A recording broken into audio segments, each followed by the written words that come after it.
Tonight on Generic Media Opinion, military-grade assault weapons used as the epidemic of gun violence continues. Where are the common-sense gun laws? Did that sound familiar? These terms have become very pervasive in our news media, and it's important that we understand their use and meaning. Gun violence. As gun owners, we know that inanimate objects cannot be violent, and that a murder is a murder no matter what tool is used. But the term is no accident. It creates the false perception that guns and violence are inherently connected. It also helps the anti-rights crowd to make statistical arguments by ignoring larger trends in murder and violent crime. England is a perfect example. In 2011, the British media was circulating a story that gun control had been successful and gun violence was down. Now, this was statistically true. What they didn't mention was their murder rate. Their per capita murder rate before banning semi-autos in '88 averaged 1 per 100,000. Now their murder rate is 1.3 per 100,000. So while guns were used to kill slightly less often, more people are being murdered, and they call that a success. In the US, the term gun violence is often used when suicides by gun are included to make numbers larger.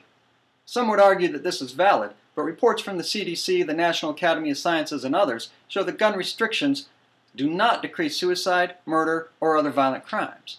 If you remove guns, the death toll stays the same, only the method or tool used sometimes changes. Military grade. This is a Remington 700. It's one of the most popular hunting rifles around. It has been issued to our soldiers as an M24 and M40. Is it a military grade weapon? It's a clever term. It sounds ominous and bad. It allows people to say, why do civilians need a military grade weapon? Sounds like a reasonable question, when in fact there are very few guns that the term military grade cannot be applied to. A bolt-action rifle, a pump shotgun, a revolver, even a black powder musket have all been issued to the military. They're all military grade. Assault rifle. The term assault rifle comes from the German Sturmgewehr 44, which literally translates to storm or assault rifle. Its defining traits were an intermediate round and select fire. Any weapon that isn't both intermediate round and select fire does not qualify as an assault rifle. The media's use of this term takes advantage of the public's confusion between automatic and semi-automatic firearms and is used to make semi-auto rifles seem less appropriate for civilian ownership. It implies that they are strictly offensive weapons used to assault. It makes them sound scary to those that are already uncomfortable with guns. Common sense gun laws. If you call something a common sense measure, people are more likely to assume it's so. But there's nothing common sense about passing laws that harass the law-abiding while doing absolutely nothing to address the problem it purports to solve. This is certainly the case with the gun laws we saw proposed the first half of this year.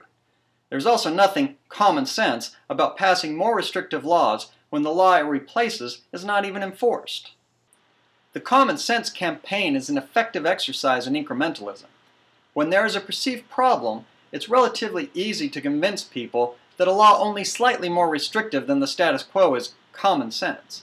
But make no mistake, if the recent legislation in New York and California prove anything, it's that once these so-called common sense measures are in place and inevitably fail to reduce crime, a more restrictive measure will be proposed, and that will also be called common sense.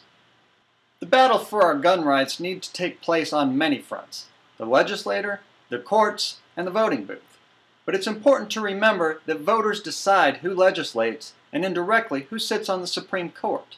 In the long term, the voting booth is the most important, and the battle for our rights will ultimately be won or lost in the court of public opinion. Use of these terms does help sway public opinion.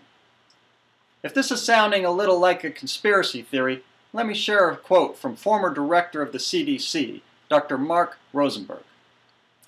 "We need to do for guns what we did for tobacco, to create a public perception of firearms as dirty, deadly, and banned."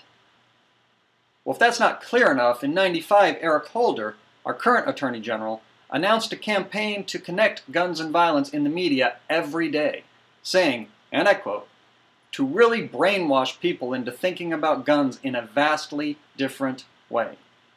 Is there really any doubt as to the goal of these terms? They originated in press releases from Bloomberg and other anti-gun groups. Some members of the media use them intentionally, but many are just parroting what they've heard. We need to write or call our local media every time they use these terms and politely educate them and take them to task. If we don't, the implications of these terms will become accepted as common truth, and will turn public perception and votes away from gun rights.